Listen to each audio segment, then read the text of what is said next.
Vamos abrir nossas Bíblias em Tiago, capítulo 3, versículos 13 a 18. Tiago, capítulo 3, versículos 13 a 18. Nós estamos utilizando a nova versão transformadora, ela está aí sendo exibida para você que acompanha em casa, você que está aqui no Hub também pode acompanhar pela nossa projeção. Diz assim a palavra do Senhor: se vocês são sábios e inteligentes, demonstrem isso vivendo honradamente, realizando boas obras com a humildade que vem da sabedoria. Mas se em seu coração há inveja amarga e ambição egoísta, não encubram a verdade com vanglórias e mentiras. Porque essas coisas não são a espécie de sabedoria que vem do alto. Antes, são terrenas, mundanas e demoníacas. Pois onde há inveja e ambição egoísta, também há confusão e males de todos os tipos. Mas a sabedoria que vem do alto é, antes de tudo, pura. Também é pacífica, sempre amável e disposta a ceder a outros. É cheia de misericórdia e é o fruto de boas obras. Não mostra favoritismo e é sempre sincera. E aqueles que são pacificadores plantarão sementes de paz e ajuntarão uma colheita de justiça. Versículo 18. Repetido 17, mas é o versículo 18. Senhor nosso Deus, nós temos sido tão desafiados pela carta de Tiago. Como evidenciar uma fé vitoriosa? Não é aquela fé ufanista, que se apoia em declarações cheias de fervor tolo. É uma fé que vive, que conhece o seu Senhor, se ampara no seu Senhor, busca viver uma vida que representa o seu Senhor nesse mundo. É uma fé obediente, é uma fé aberta a transformações, não aquilo que é dogmático, como nós vimos na semana passada, mas aquilo que precisa ser transformado na nossa própria vida. E à medida que nós caminhamos com o Senhor e vamos conhecendo mais o Senhor e vamos nos conhecendo mais, nós entendemos que sempre precisamos de aperfeiçoamento. Até que cheguemos à Tua presença na glória, até que estejamos completos em Cristo, na Tua presença na eternidade, precisaremos de aperfeiçoamento. E precisamos uns dos outros, precisamos do Senhor, e do Senhor temos tudo o que precisamos para viver a vida da piedade, como fala Pedro, mas precisamos também uns dos outros, precisamos da conexão, da comunhão, precisamos do corpo articulado, porque ninguém consegue viver o cristianismo no isolamento, ninguém é uma ilha dentro do cristianismo, isso não existe. Isso não é aplicável ao cristianismo. Ó Deus, por favor, então, abra os nossos corações aqui agora. Estamos todos, como o Tiago falou no comecinho do capítulo 3, todos no mesmo barco, todos lidamos com os mesmos problemas, lidamos com as mesmas lutas e precisamos nos refugiar, em primeiro lugar, no Senhor, na sua graça, na graça que vem da cruz, na graça que vem de Jesus. Nele encontramos forças e o direcionamento, mas também precisamos uns dos outros, o apoio mútuo, o desafio mútuo, o encorajamento mútuo, o fortalecimento mútuo, para poder caminhar nesse mundo com essa fé vitoriosa, dando evidências dessa fé vitoriosa. Ó Deus, por favor, aplane os nossos caminhos nessa manhã, abre o nosso entendimento. Tenha misericórdia de mim, em nome de Jesus. Amém. Muito bem, nós estamos falando de evidências de uma fé vitoriosa. Estamos aqui no meio do caminho, refletindo sobre a carta de Tiago, e até aqui já temos sido muito desafiados e muitos aprendizados têm sido feitos, né?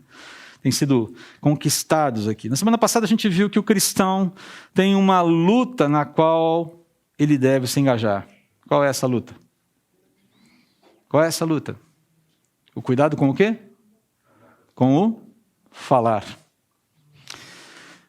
Tiago não poupa, ele não doura a pílula ali sobre esse problema. Ele fala, todos nós estamos envolvidos, né? A gente viu que a língua, apesar de pequena, é um instrumento poderoso e propenso à perversão, propenso à degradação.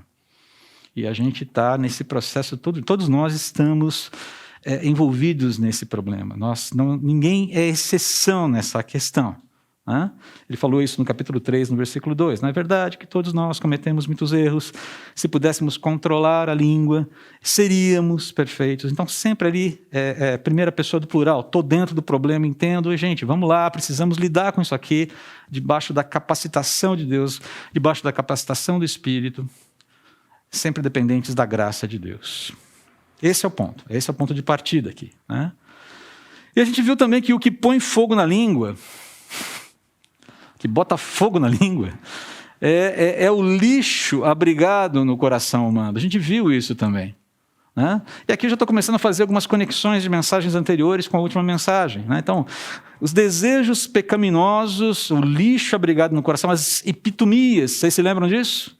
Ali, no primeiro capítulo, ainda a gente falou sobre epitomias, os desejos pecaminosos do coração, eles são o combustível da língua maligna. Coloquei 2 termos aqui, um em grego, um em outro em hebraico, referências de coisas que a gente já estudou. Epitomias, desejos malignos, e língua maligna, o lashon hará, a língua do mal, aquilo que o Talmud, a própria literatura hebraica paralela, recrimina de uma forma muito séria aqui. Então aí você vê aqui os textos bíblicos que falam sobre, que dão ênfase, que dão base bíblica para a gente entender que as coisas são assim, e é por isso que a gente tem que tomar muito cuidado.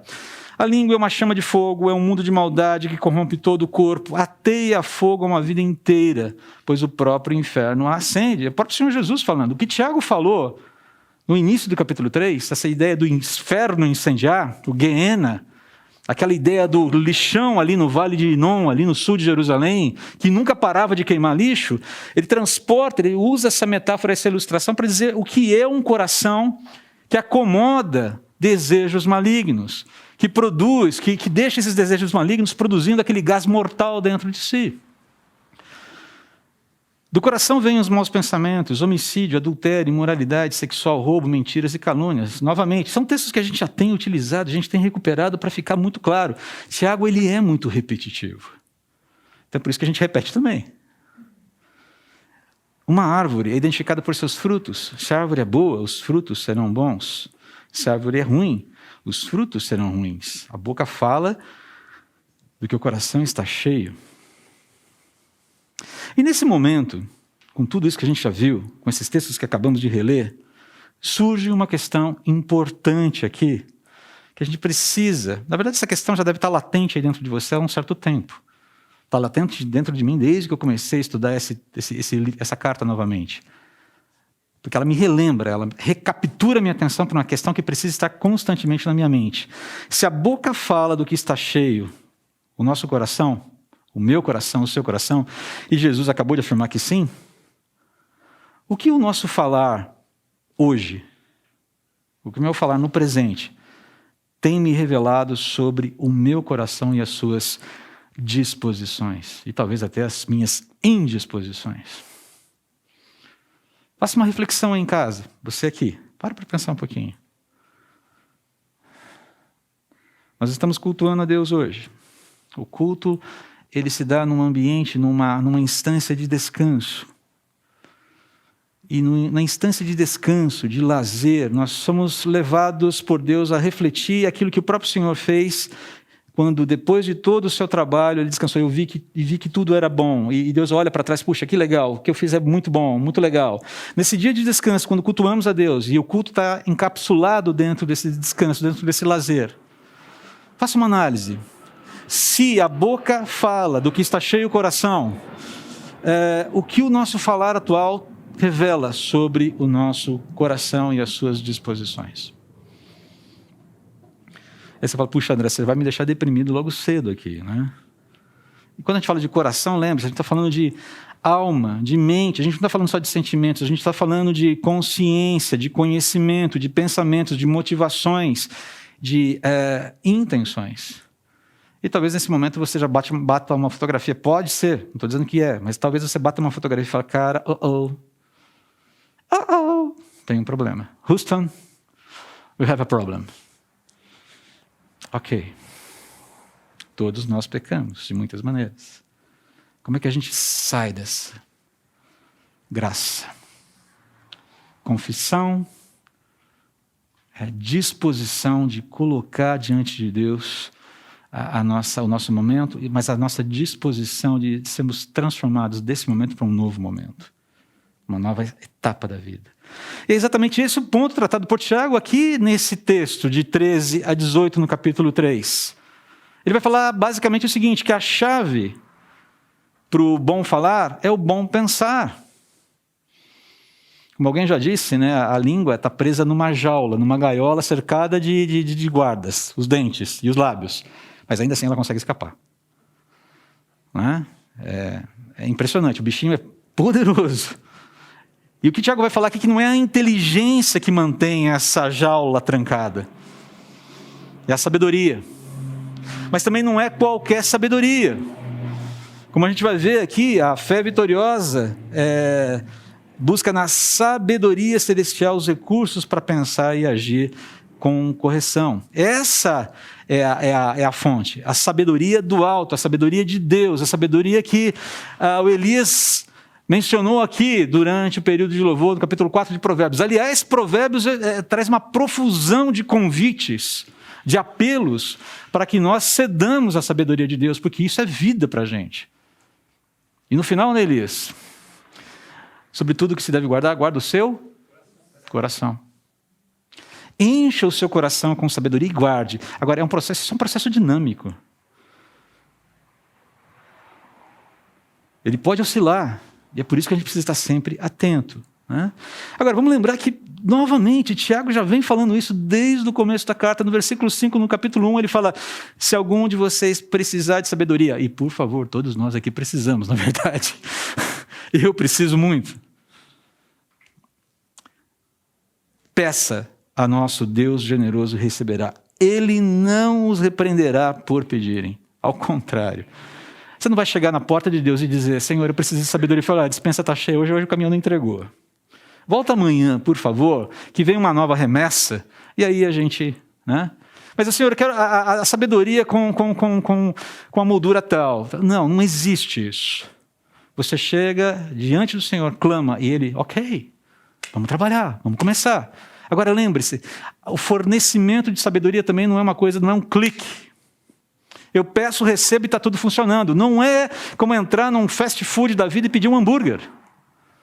É um processo que começa com submissão, que começa com reconhecimento, que começa com o fato de que eu não sou uma pessoa sábia.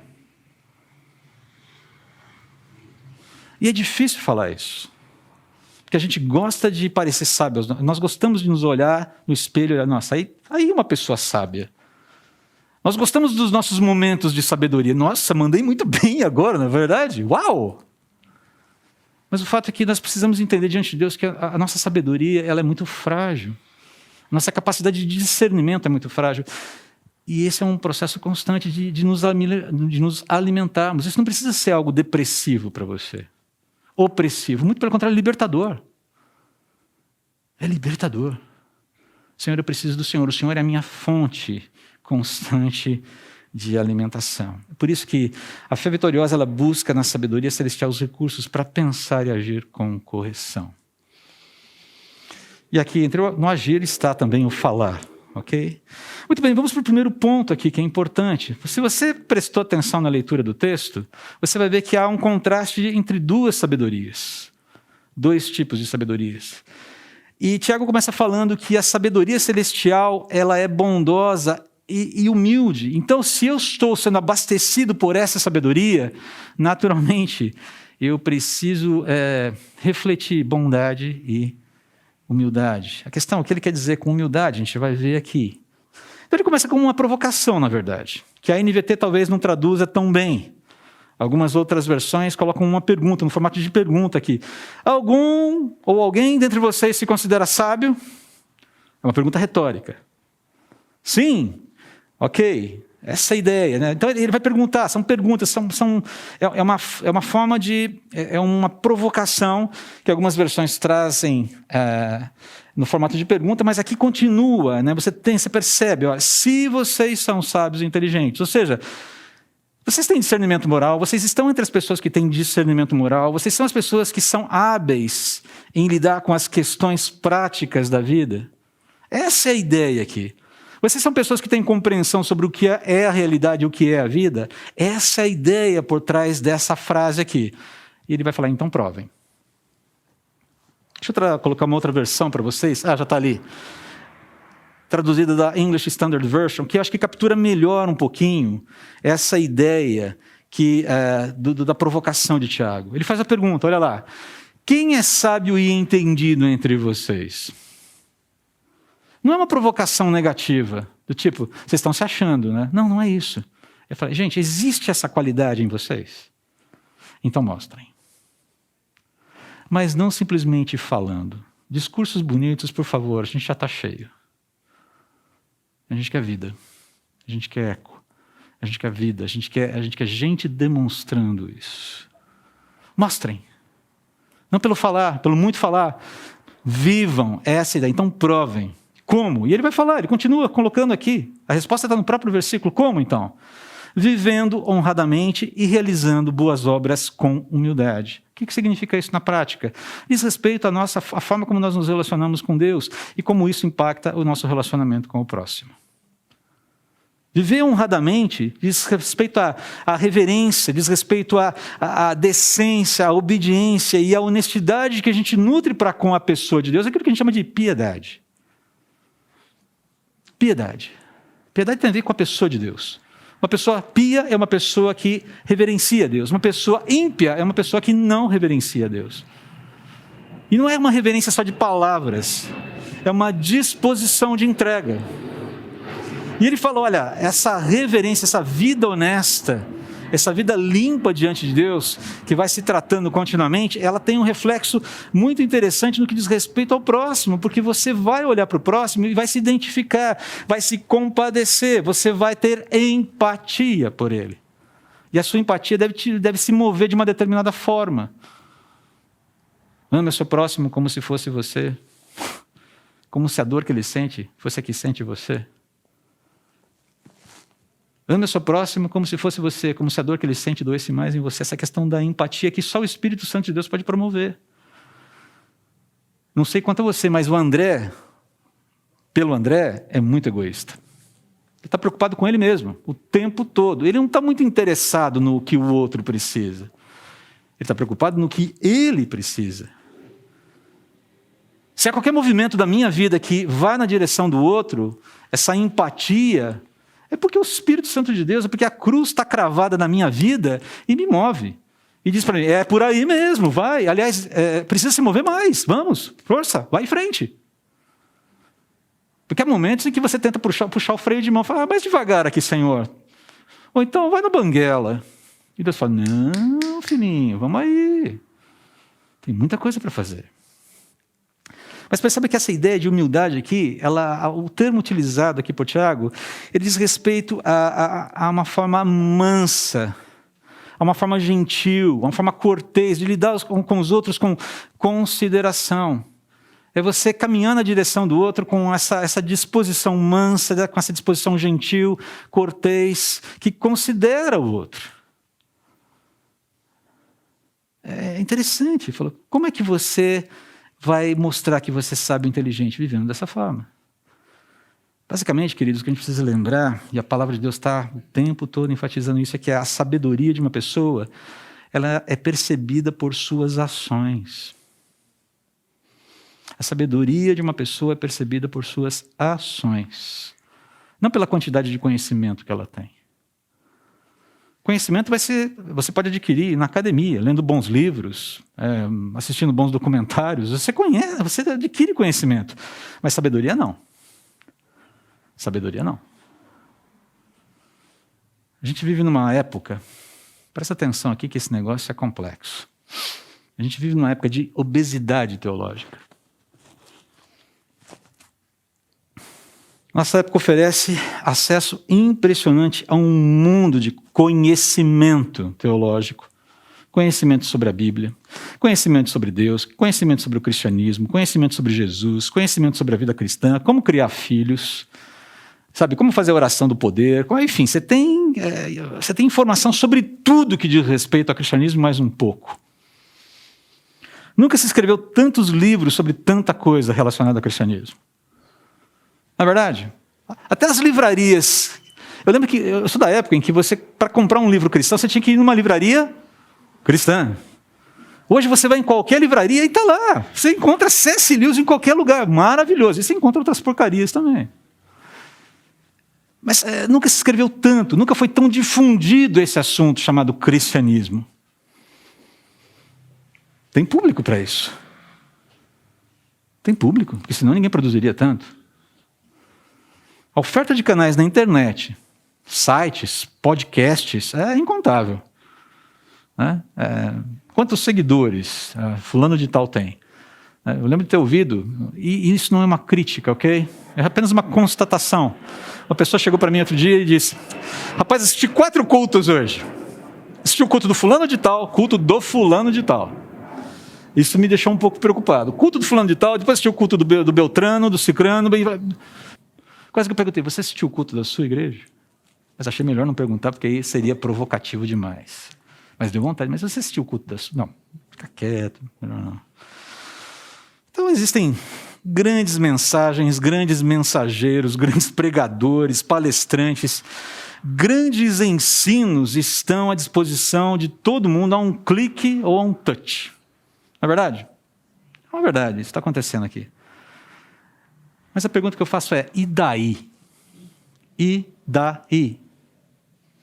E daí?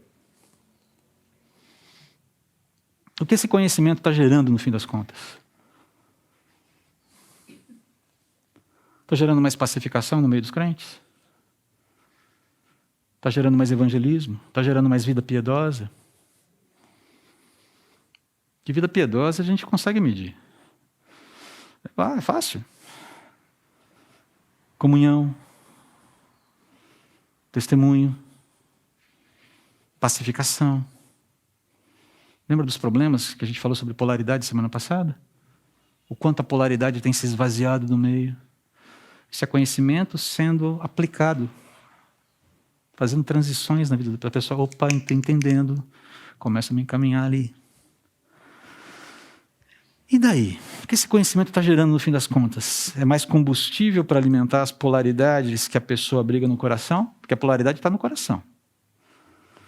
Ou transformação da mente, do coração, que conduz à obediência e ação? O que esse conhecimento está produzindo? Meus irmãos, pode-se encher a cabeça de teologia da boa, tá? Sem que isso cause qualquer impacto na vida da pessoa. Eu costumava falar nas minhas aulas no Seminário Bíblico Palavra da Vida que teologia, conhecimento teológico que não te dobra os joelhos diante do Senhor e Criador de todas as coisas, o Senhor Jesus Cristo, que morreu na cruz para nos salvar, esse conhecimento teológico não serve para nada. Na verdade, vai servir sim, vai servir para envenenar a sua vida e a vida de outras pessoas. Conhecimento teológico que não te coloca de joelhos diante do autor da vida, o Senhor Jesus, não serve para nada. Nada. Ponha isso na sua cabeça. O conhecimento tem que nos transformar e não nos encher. Ele tem que mudar a nossa vida, as nossas disposições, tem que sondar, tem que penetrar no fundo da minha mente, no fundo do meu coração, tem que me chacoalhar, tem que me acordar para a vida e falar: aqui não, aqui sim, muda isso, sai daqui, muda as suas disposições. Vai nos agitar, vai nos trazer algum desconforto, mas é porque nós queremos andar, aquilo que foi lido em Provérbios. Você quer ser feliz nos seus caminhos? Quer ter o seu caminho aplanado? Não é questão de não ter problemas, não ter...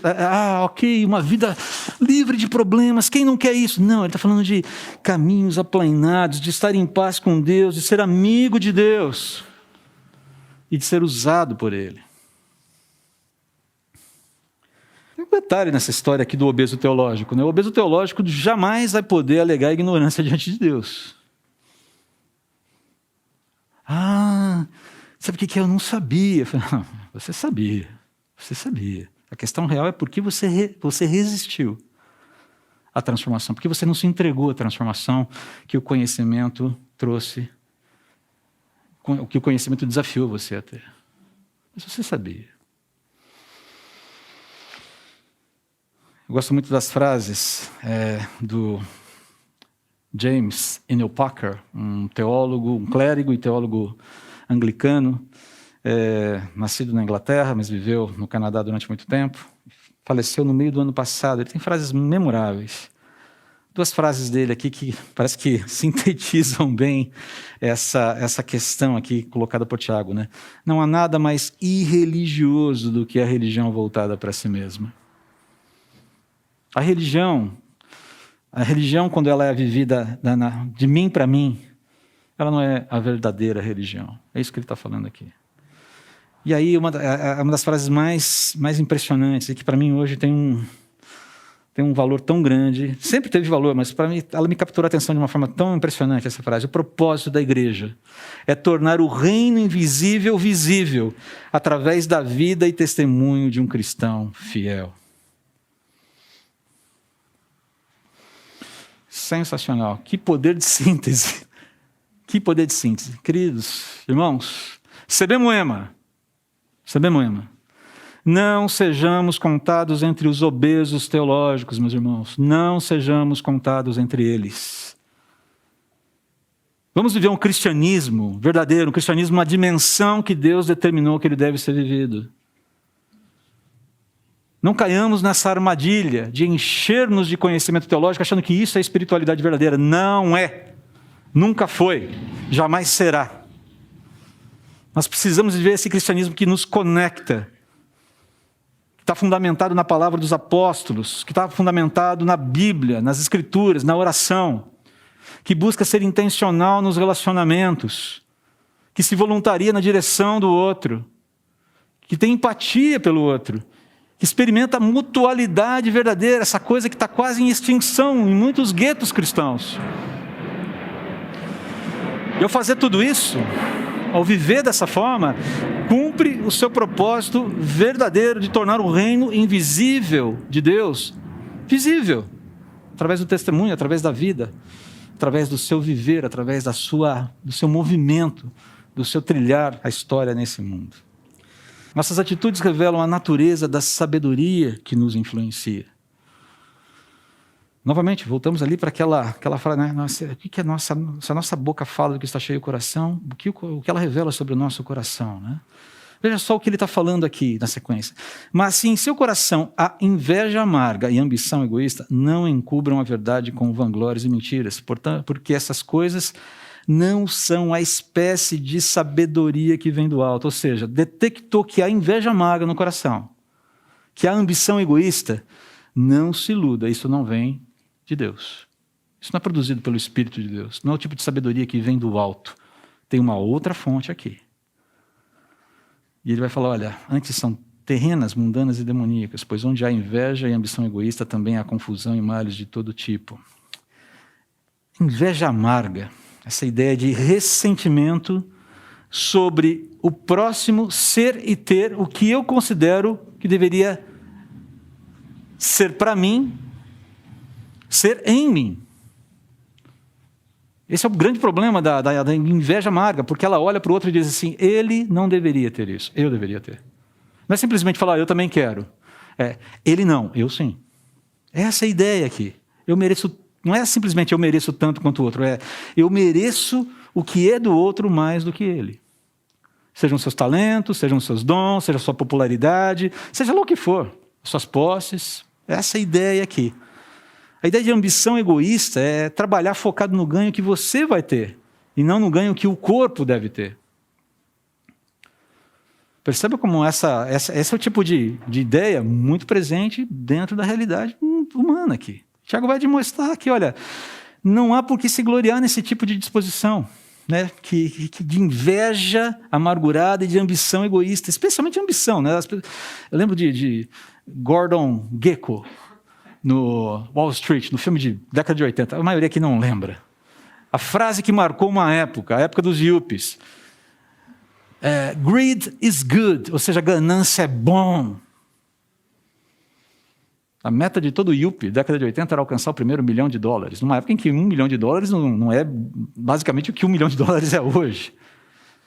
Eu lembro muito bem daquela época, como todo mundo, era uma catarse. Mas perceba aqui que ele continua nos versículos 15 e 16, né? Falando que a inveja e a contenda são indicadores claros de um outro tipo de sabedoria que não vem do alto. Ao contrário, ele vai caracterizar, ele vai dar 3 características dessa sabedoria que não vem do alto. Ela é terrena, ou seja, ela é limitada. Ela tem uma visão debaixo do sol, como falou Salomão em Eclesiastes. Na verdade, ela não é sábia. Ela é mundana, ou seja, ela está fraturada pelo pecado, ela está contaminada. Então, as suas disposições precisam sempre ser questionadas. Ela não é sempre bem intencionada. Ela pode até ter alguns momentos de boa intenção, mas não quer dizer que seja sempre. Mas aí vem aquela que é de arrebentar, demoníaco. Ele fala, esse é o tipo de sabedoria que é rebelde. Ela se opõe a Deus e mantém o punho levantado contra ele, dizendo, eu não preciso de você. Eu estava assistindo um documentário sobre tirania nesses dias. Perturbador. Interessante que um dos entrevistados nesse documentário, um sociólogo, ele diz que as pessoas se unem em torno de rancores comuns. As pessoas se unem em torno de rancores comuns. E o que o tirano o que o tirano faz, é capturar, detectar esse rancor que é compartilhado por aquela massa de pessoas, por esse determinado grupo, por um determinado grupo, se solidarizar com o rancor desse grupo e dar voz a esse rancor. E depois, na sequência, o que ele faz? Escolhe um inimigo comum para direcionar a ação de um rancor comum. Como evitar um cristianismo rancoroso, invejoso? Se é que é cristianismo, né? Um cristianismo de verdade não é rancoroso, ele não é invejoso, ele não é egoísta, mas um cristianismo entre aspas, rancoroso, invejoso, egoísta. É o texto de Hebreus, capítulo 12, versículo 15, que vai aparecer aí para você na sequência. Cuidem uns dos outros para que nenhum de vocês deixe de experimentar a graça de Deus. Eu tenho que ser instrumento na graça de Deus na vida do meu irmão. Eu preciso levá-lo o mais rápido possível para a graça, para tratar aquele ferimento, para tratar aquela coisa que está azedando no coração.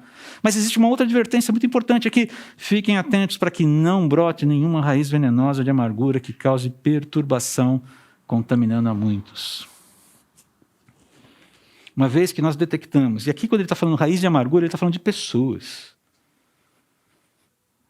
que por alguma razão resistem à graça de Deus, não desejam ter seu coração tratado, abrigam ressentimentos e na primeira oportunidade querem externalizar isso e mostrar a minha insatisfação. Olha o tamanho da minha insatisfação com esse grupo, com esse ensino, seja lá com o que for.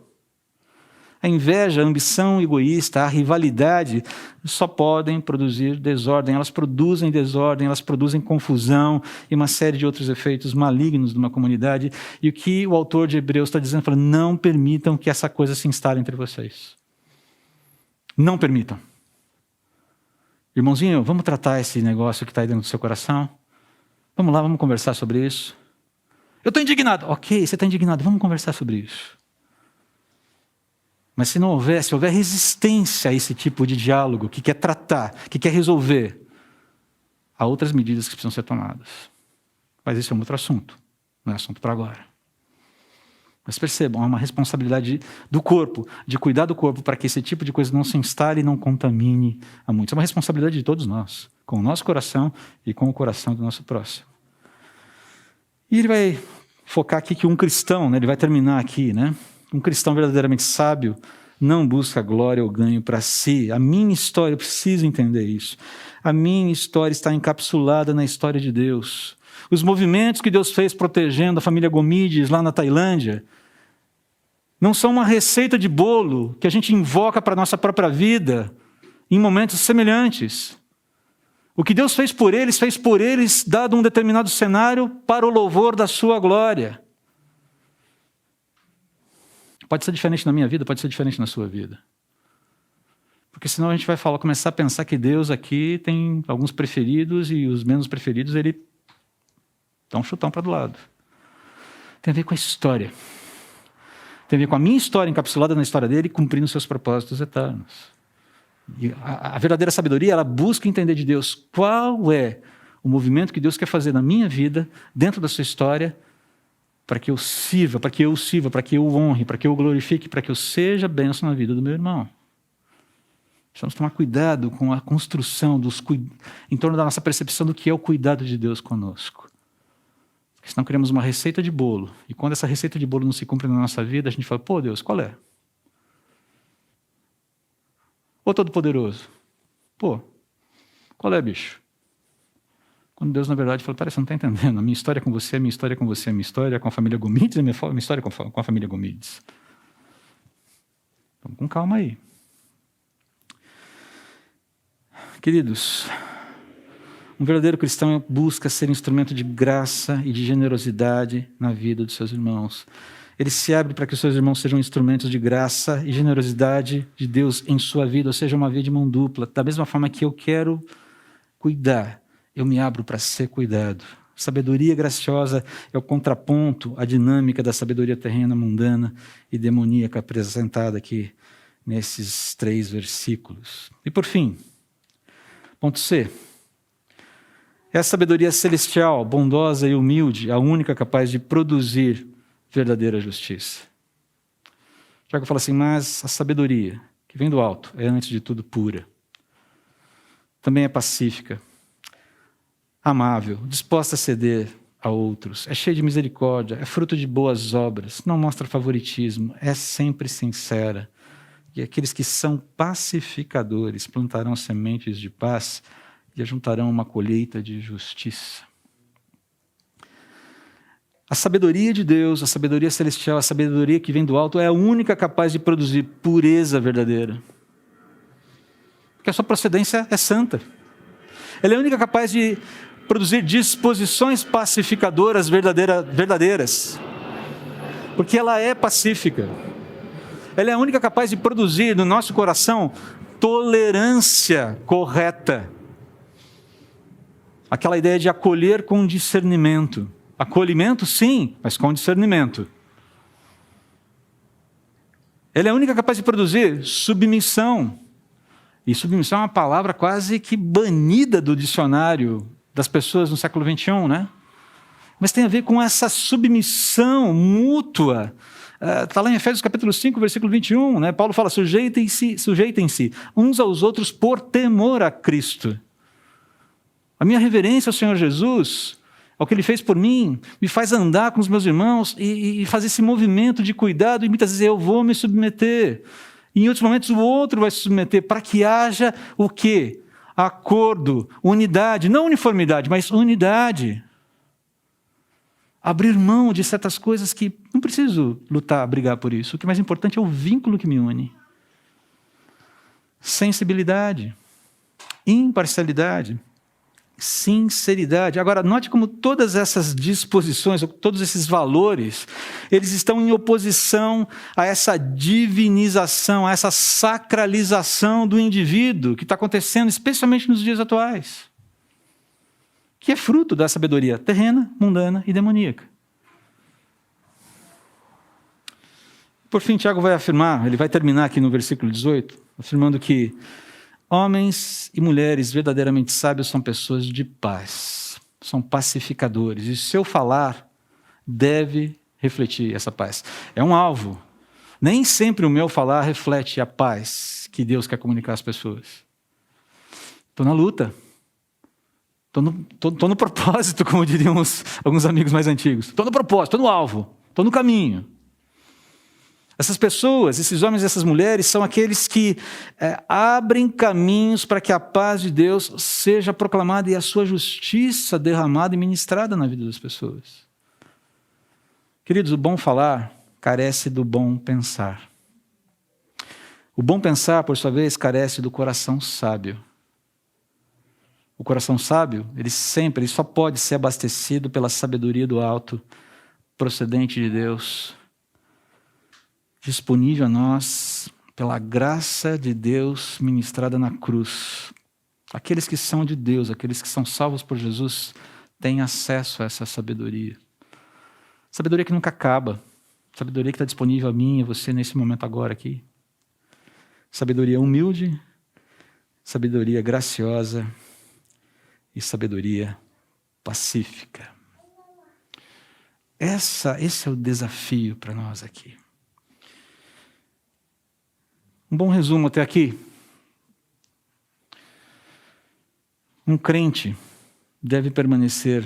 Um resumo de Tiago, ok? Capítulos 1, 2 e 3. Terminamos o capítulo 3 hoje. Um crente deve permanecer com confiança, servir com compaixão e falar com cuidado. Ele deve ser o que Deus deseja que ele seja, fazer o que Deus deseja que ele faça e falar como Deus deseja que ele fale. Simples assim. E se você não se lembra de mais nada do que a gente falou aqui ao longo dessas semanas, esse resumo já resolve bem a sua vida. Para a gente terminar aqui, algumas lições de casa para a gente fazer. Busque a sabedoria do alto, de forma contínua, diligente e reverente diante de Deus. Aquilo que foi lido pelo Elias durante o culto. Leia Provérbios capítulo 4. Leia Provérbios, um capítulo por dia. 31 dias. Né? Um capítulo por dia.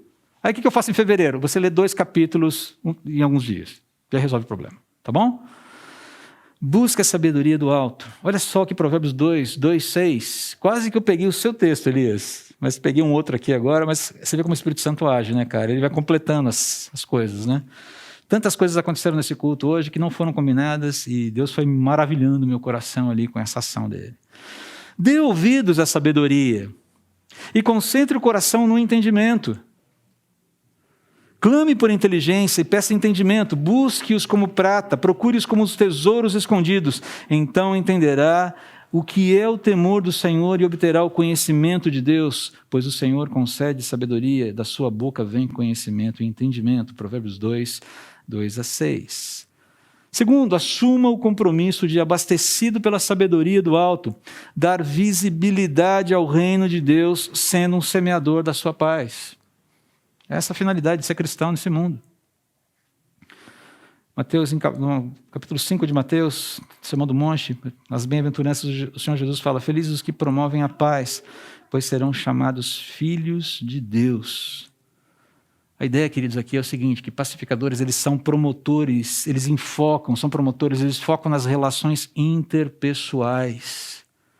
Eles não vivem um cristianismo meramente vertical. Eu e Deus, eu e Deus, eu e Deus, eu e Deus. Não, eu e Deus, eu e o próximo. Eu e Deus, eu e o próximo. Eu e Deus e eu e o próximo. A relação vertical reflete, ela influencia o que deve ser a relação horizontal. Essas pessoas, elas trabalham arduamente para promover o shalom de Deus, a paz de Deus no meio dos homens. Essa plenitude, essa harmonia, em vez da contenda, da discórdia, em todos os aspectos da vida. Elas buscam promover a reconciliação entre o outro e Deus e entre o outro e o seu próximo também. Isso é o que um pacificador faz. E eles são chamados filhos de Deus porque há um reconhecimento da sua semelhança com Cristo. Isso é muito bonito. Serão chamados filhos de Deus, são parecidos com o seu Senhor. E a gente precisa lembrar o seguinte, que embora tais tentativas de pacificação no nosso tempo sejam frustradas muitas vezes, e sejamos sinceros, algumas tentativas de pacificação são frustradas muitas vezes. Isso não quer dizer que a gente deva desistir. Isso não nos dá o direito de simplesmente negociar. Né? Persista, siga em frente, vá em frente. E por fim, examine-se continuamente pedindo a Deus que sonde o seu coração, trate suas indisposições e santifique suas motivações. Eu gosto muito da oração final de Davi no Salmo 139. Examina-me, ó Deus, e conhece o meu coração. Prova-me e vê os meus pensamentos. Mostra-me se há em mim algo que te ofende e conduze-me pelo caminho eterno. Essa é a nossa oração final de hoje. A oração de Davi no Salmo 139, 23 e 24. Que eu quero fazer com você agora. Examina-me, ó Deus. E conhece o meu coração, Senhor. Prova-me e vê os meus pensamentos. Mostra-me, Senhor, se há em mim algo que te ofende e conduz-me pelo caminho eterno. Ó Deus, que essa seja a verdade impressa na vida de cada homem e mulher da CB Moema, de cada cristão no nosso tempo. Em nome de Jesus. Amém.